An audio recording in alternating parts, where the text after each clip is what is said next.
Hello everyone, and welcome to my YouTube channel. Watch my video and subscribe my channel. Luna awakens to an unbelievable sight as a furious Bill vows retribution against Grace Buckingham. Sheila is amazed that Lee saved Luna in the same way that she had saved Finn. There are no assurances, Lee informs her. Speaking for all of us, Sheila queries why she did this in light of her feelings for her. Why did you keep her safe? Sheila B&B. Something changed inside Lee when she realized that Luna's life was in the hospital. She was staring down at her granddaughter, her pitiful niece. Sheila supposes she was powerless to stop herself. Lee admits that she had feelings for Luna and thought perhaps she might be forgiven.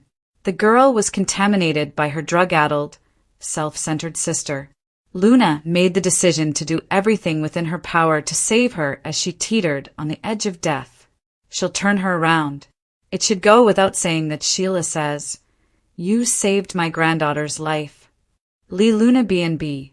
At the hospital, where she has a group of physicians and nurses, Sheila questions why Lee didn't save Luna.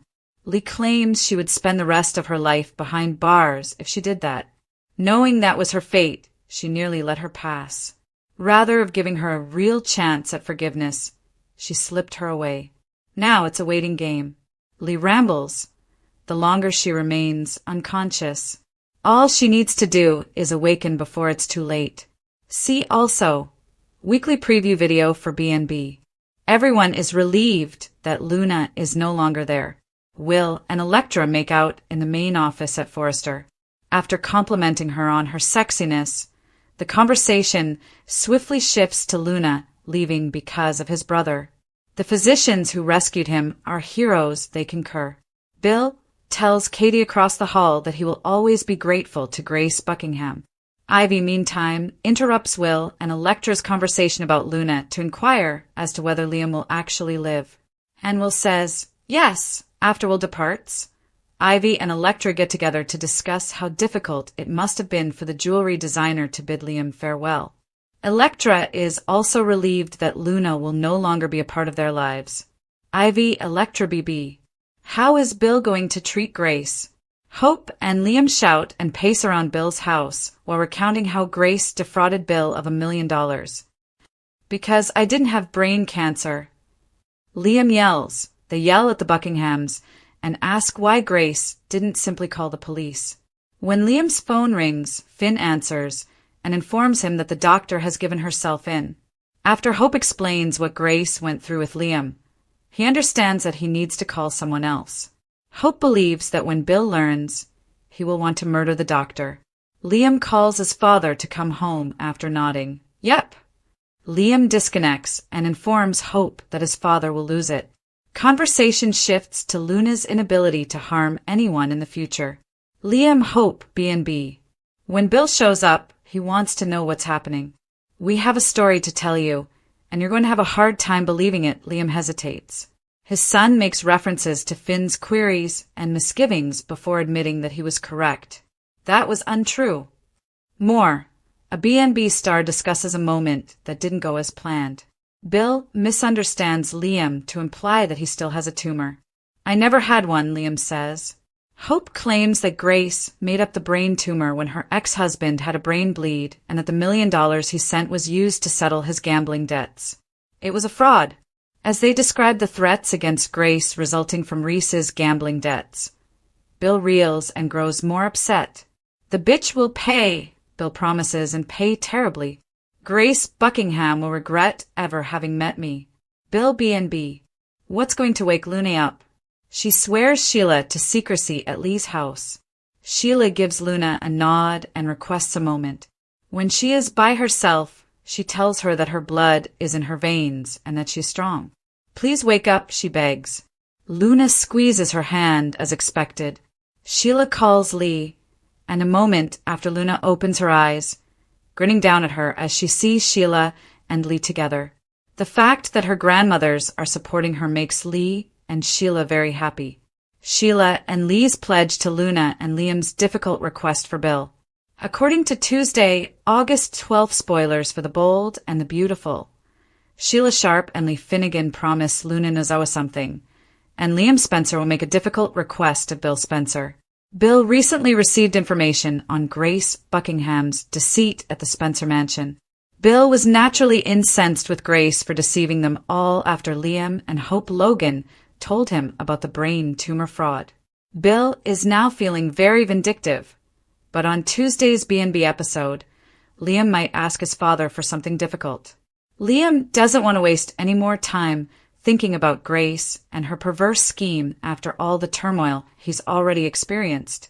Now that Grace has turned herself in, Liam might ask Bill to let the police handle this. Bill taking matters into his own hands and even going to jail himself is the last thing Liam wants. Liam can point out that since he has mended his friendship with Bill, something positive has out of all of this. Liam will probably want to concentrate on that now that he and Bill feel closer than ever. According to spoilers for Tuesday's episode of The Bold and the Beautiful, Liam and Bill will have a special moment together. As Bill and Liam rejoice that Liam is still alive, there will be a lot of father-son bonding on display. She will also have a lot to celebrate with Katie Logan. Katie would undoubtedly believe that they should all be grateful for Liam's survival and with Spencer's contentment with Electra Forrester. Sheila and Lee will promise Luna, who recently awoke from her coma, something in the meantime. Luna will undoubtedly have a lot of questions and worries about what will happen after she feels less sleepy. According to teasers for The Bold and the Beautiful, Lee and Sheila will promise to help Luna through every stage, giving her some peace of mind about her new chapter. Is Luna abducted by Sheila Carter? Will Sheila Carter attack the bear that Dr. Lee Finnegan just prodded on B&B? Below are spoilers for what will happen next on the CBS soap opera, Lee and Sheila Finnegan. According to previews for this week's episode of Bold and the Beautiful, Luna Nozawa will awaken to the presence of both of her grandmothers. Although Lee Finnegan had been working to conceal Luna, Sheila Carter was getting closer to her secret. It makes sense that Dr. Lee brought Grandma Sheila in to aid her with her patient. She is the last individual on the globe to report Luna's survival to the police. Bold teasers, however, suggest that Luna Nozawa's grandmothers will struggle to agree on what will happen to the secret patient next. What Lee intends to do with Dr. John Finnegan's bio daughter is unknown. Does she intend to transfer her to a mental health facility after nursing her back to health? Luna Nozawa will want to leave her grandmother's apartment now that she is conscious and alive. We are aware that Lee Finnegan will not permit that. While Lee is at work, can Luna persuade Sheila Carter to abduct her and take her away? If the hostage is attempting to flee, it isn't technically kidnapping, but Lee won't accept that. Sheila Carter acts irrationally. Steffi Forrester even commended Sheila for acting morally when Luna went on a shooting rampage, demonstrating that she had changed her ways about Bold and Beautiful. However, did Luna's death cause her to become more sinister? Will Sheila Carter abduct her granddaughter from Lee Finnegan in order to keep her out of jail or a mental health facility? Bill Spencer's fury was the kind that didn't just burn hot. It calcified, became a living thing inside him. An iron vow wrapped in designer suit fabric, and as Liam's voice faded in his ears after revealing the full depth of Grace Buckingham's scam, every detail of the $1 million betrayal began replaying like a film reel spliced with the moments of his own son's suffering. The hospital corridors echoing with the false clang of doom, the frantic wire transfers, the late-night pacing in the Spencer mansion when he thought Liam was dying. And now, with the truth exposed, that Grace had never seen a tumor, had manipulated a brain bleed into a fatal lie to pay off her degenerate ex-husband's gambling debts. Bill felt something inside him crystallize into a promise that no prison sentence could match. A promise to make Grace wish she'd never heard the name Spencer, never set foot in Los Angeles, never breathed the same air as the family she had tried to annihilate. But even as this promise swelled in his chest, Liam, looking far too much like the boy he had once carried on his shoulders, the boy he had thought he'd lose, made the single hardest request a son could make of a father like Bill. Let the cops handle it, Dad. A plea not for Grace's sake, but for his own, for the fragile bond they had reforged in the fire of this con, a bond Liam feared would be shattered again if Bill's rage carried him into the kind of retribution that didn't have a statute of limitations. And while Bill's eyes narrowed, weighing paternal love against his instinct to dominate, destroy, and make examples, somewhere across town, in a quiet apartment thick with antiseptic and the metallic hum of hidden medical equipment, Lee Finnegan stood like a sentinel beside the bed of Luna Nozwa, the girl she had once condemned, the girl she had all but allowed to slip into death, until something deep and unspoken, perhaps blood itself, had pulled her back from that brink, made her rescue Luna in the shadows, away from the hospital's glaring lights and prying records, in a place where she could control every variable, every breath, every beat of Luna's recovery, telling herself this was redemption, rehabilitation, maybe even atonement for the way she had failed her drug-ravaged sister and her niece. And yet Sheila Carter's voice broke into that private vigil with a audacity only Sheila possessed, marveling aloud that Lee had saved Luna just as Sheila had once saved Finn, as if this parallel made them kin, as if shared acts of mercy could erase decades of hatred. And when Sheila pressed, "Why did you save her?" Lee's answer came not as a confession, but as a sigh, an admission that the sight of her niece teetering between life and death had shifted something inside her, made her see Luna not as a threat, but as a victim polluted by Poppy's chaos, a girl worth one last desperate gamble, worth risking prison for by spiriting her away from the ICU before anyone could notice she had stabilized.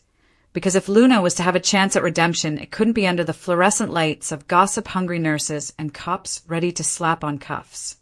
Still, Lee warned, the longer Luna stayed unconscious, the slimmer her odds became, and that was when Sheila, of all people, took Luna's limp hand in hers and whispered with an intensity that didn't sound performative, telling her she was strong, that Sheila's own blood ran through her veins, that she could and would wake.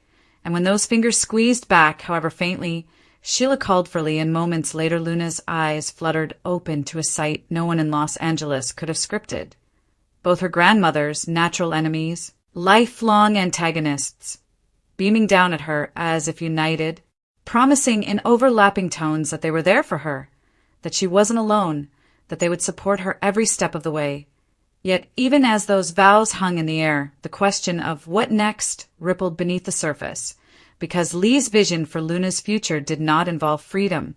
Not yet, perhaps not ever, while Sheila, whose newfound good streak had been praised even by Steffi Forrester after Luna's shooting spree, felt an old, primal urge rising, the need to take her granddaughter away from Lee's controlled captivity, away from the whispered talk of mental hospitals and structured rehabilitation, to get her somewhere she could start over without the weight of Lee's conditions. And so, as Will Spencer and Electra Forrester made out in the Forrester main office, celebrating both Liam's survival and Luna's presumed permanent absence, and as Ivy Forrester quietly marveled at the relief of knowing the woman who had complicated all their lives was gone for good, the real Luna, breathing, blinking, listening, lay in that apartment, absorbing the tension between her grandmothers, wondering if Sheila might be her only way out, and far across the city, in a mansion where rage simmered like fine whiskey left too long in the barrel. Bill Spencer weighed his son's plea against his own nature, knowing that whether he unleashed his wrath now or later, Grace Buckingham's reckoning was only just beginning, and that in the tangled lattice of the Forrester-Spencer Finnegan world, every awakening, whether from a coma or from deception, was just the first beat of a storm no one could contain. But the storm didn't just live in Bill's chest or in the unspoken tension between Lee and Sheila. It was brewing in a dozen places at once, each character carrying their own fragment of the truth like a loaded weapon they weren't sure how or when to use. At Forrester Creations, Ivy's thoughts kept circling back to the way Liam's eyes lit up when he learned he was going to. Live, that mix of disbelief and relief that still made her pulse quicken, even though she told herself she was only concerned as a friend.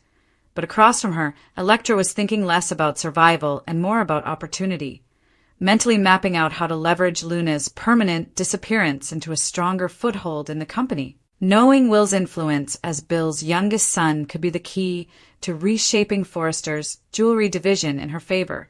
Meanwhile, back at the Spencer mansion, Bill poured himself a glass of scotch, each slow swirl of the amber liquid an attempt to control the urge to walk out the door, find Grace Buckingham, and make her answer for every sleepless night, every terrified look in Liam's eyes, every cruel manipulation she'd executed under the guise of medical authority. And as he sipped, memories he rarely allowed himself to dwell on came flooding back. Liam as a little boy, hair too long and smile too shy, looking up at him in those awkward early visits, after they discovered they were father and son. The way Bill had vowed, privately and fiercely, to make up for lost time, to protect him from the world no matter the cost, and how that vow had been tested and broken so many times in the years since that he wondered if the universe itself was determined to keep them apart. But now Liam was here, alive, grateful, reaching out in a way he hadn't in years. And that was the only thing holding Bill in place when every instinct screamed to take action. And while he wrestled with that, Luna, still weak and disoriented, was starting to register the tension between her grandmothers. The way Lee's smiles never reached her eyes, the way Sheila's touch lingered as if she were silently asking for trust, the quiet battle playing out in glances over her bed, and Luna's mind, still fogged by medication and trauma, began flickering through fragments of memory. The sound of her own voice shouting in fear before the gun went off, the blurred image of Finn's shocked face, the smell of antiseptic, the darkness that swallowed her afterward.